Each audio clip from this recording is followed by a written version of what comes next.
ذکر کے بغیر آپ عبادتیں تو کر رہے ہو نا، ذکر کے بغیر آپ تلاوتیں تو کر رہے ہو نا، ذکر کے بغیر آپ نمازیں بھی پڑھ رہے ہو نا، ذکر کے بغیر آپ لوگ حج بھی ادا کر رہے ہو، لیکن یہ سکون کیوں نہیں ہے؟ یہ آپ کے اور ہمارے دلوں میں قرار کیوں نہیں ہے؟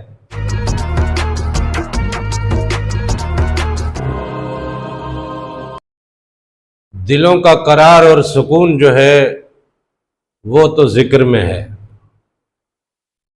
ذکر کے بغیر آپ عبادتیں تو کر رہے ہو نا، ذکر کے بغیر آپ تلاوتیں تو کر رہے ہو نا، ذکر کے بغیر آپ نمازیں بھی پڑھ رہے ہو نا، ذکر کے بغیر آپ لوگ حج بھی ادا کر رہے ہو، ذکر کے بغیر آپ لوگ روزے بھی رکھ کر رہے ہو، اور ذکر کے بغیر ہر طرح کی عبادتیں، ہر طرح کی خیرات، ہر طرح کے صدقات، ہر طرح کے نیک اعمال میں آپ کی زندگی گزر تو رہی ہے، لیکن یہ سکون کیوں نہیں ہے؟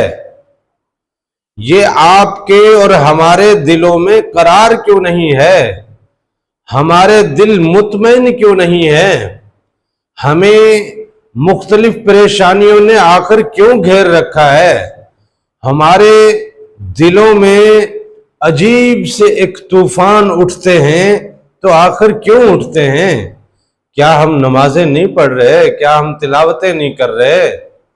آخر ایسا کون سا نیکی کا عمل ہے جو ہم نہیں کر رہے، جس کی وجہ سے ہمارے دلوں کا قرار، ہمارے دلوں کا سکون چھن چکا ہے؟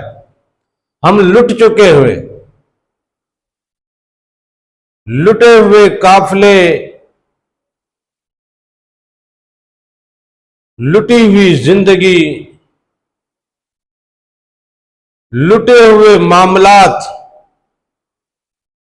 لٹی ہوئی تجارت، خسارے ہی خسارے۔ ہم سے ہمارے گھر کی دال روٹی نہیں مکمل ہو پا رہی، ہمیں ہزار بلاؤں نے یوں آ کے گھیرے میں لے رکھا ہے، ہماری ذات مسائل کا انبار بن کے بیٹھ گئی ہے۔ آخر اس بات پہ غور کریں گے تو کب کریں گے کہ یہ سارے معاملات، یہ سارے فساد، یہ ساری بے چینیاں، بے سکونیاں، بے قراریاں آخر ہماری زندگی میں کیوں ہیں، اور نکلیں گی تو کیسے نکلیں گی؟ اس کا صرف اور صرف ایک ہی حل ہے اور ایک ہی جواب ہے کہ ہم لوگوں نے اپنی زندگی میں ذکر کو بالکل بے دخل کر دیا ہے۔ ذکر کی نہ تو کوئی ہم محفل اپنے گھر میں جماتے ہیں، نہ ذکر کی محفل ہم اپنے احباب کے ساتھ ایک مجمع میں کوئی محفل جماتے ہیں۔ ہم نے ذکر کی روایت کو، ذکر کی ریت کو ختم کر دیا ہے۔ ہمارے ہاتھوں میں تسبیح ہوتی ہے، لیکن نہ جانے کیا پڑھے جا رہے ہیں۔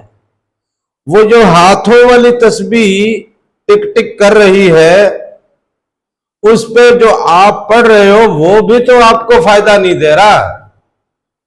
اس میں بھی آپ ذکر تو کر رہے ہو نا، لیکن وہ ذکر آپ کو فائدہ نہیں دے رہا، تو اس کا مطلب یہ ہے کہ پھر ایسا کون سا ذکر ہے؟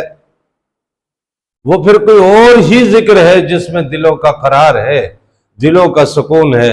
وہ ذکر یہ ہے کہ آپ خالصتاً ایک وقت نکالیں، مصلی بچھائیں، 2 رکعت نفل اللہ کے حضور حاضری کے پڑھیں، 2 رکعت نفل حضور نبی کریم صلی اللہ علیہ وسلم کے سلام میں پیش کریں، اور 2 رکعت نفل اپنے بزرگوں، اپنے والدین، اپنے مرشد کے نام پڑھیے، اور پھر آپ بیٹھیے اللہ اللہ کا ذکر کرنے، اور اس ذکر کا معمول بنائیے، اور اس ذکر کو اپنے قلب میں اتاریے، پہلے تو اپنی زبان پہ اتنا رواں کیجئے کہ آپ کو اٹھتے بیٹھتے آپ کی زبان سے اللہ اللہ اللہ نکلے.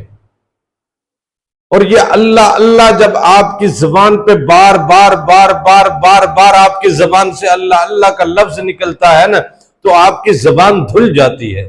ہم جھوٹ بولتے ہیں، ہم دغا دبازیاں کرتے ہیں، ہم فریب کاریاں کرتے ہیں، ہم دھوکے دیتے ہیں، ہم غلاظتیں اپنے منہ سے بکتے ہیں، ہم گالیاں دیتے ہیں، ایسی ایسی گفتگو جو گفتگو بالکل ناپسندیدہ ہے، جو حرام گفتگو ہے، تو ہماری زبان تو پلیت ہوگی نا. کسی کی گلہ کرنے سے زبان پلیت ہو گئی، اور اس پلیت زبان کو اب پاک کرنا ہے. جب پاک ہوگی تو جا کے اس کا کوئی کام ہوگا. زبان کا وضو تو ذکر سے ہے نا.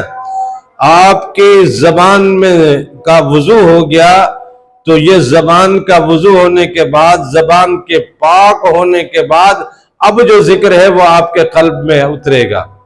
اب وہ جو بار بار آپ کے قلب پہ پڑتا ہے، بار بار آپ کی زبان سے آپ کے قلب پہ پڑتا ہے، زبان سے آپ نے اللہ کہا، وہ آپ کے قلب پہ پڑ رہا ہے. اور اس تصور کے ساتھ آپ اللہ اللہ پڑھیے کہ اس میں ذات کی ضربیں ماریے، قلب کے اوپر، دل کے اوپر اس میں ذات کی ضربیں ماریے. ان ضربوں سے زنار کے جالے جلیں گے. وہ سارے جالے جب چھٹیں گے تو دل کی کھڑکی کھلے گی. جب دل کی کھڑکی کھلے گی تو اس کے اندر نور اترے گا. جب اس کے اندر نور اترے گا تو آپ کا قلب منور ہو جائے گا، آپ کا قلب بھی پاک ہو جائے گا، اور تب آپ کا قلب سلیم ہوگا. تو لہذا ذکر کی بڑی اہمیت ہے، ذکر کی بڑی فضیلت ہے، ذکر کے بڑے فائدے ہیں، بڑے فائدے ہیں ذکر کے. ذکر کی محفل جمائیے، اپنی زبانوں کو پاک کیجئے، اپنے قلوب کو منور کیجئے، اپنی زندگی کو بندگی کے لطف سے آراستہ کیجئے، اپنے آپ کو اپنے رب کی خلافت کے لیے تیار کیجئے.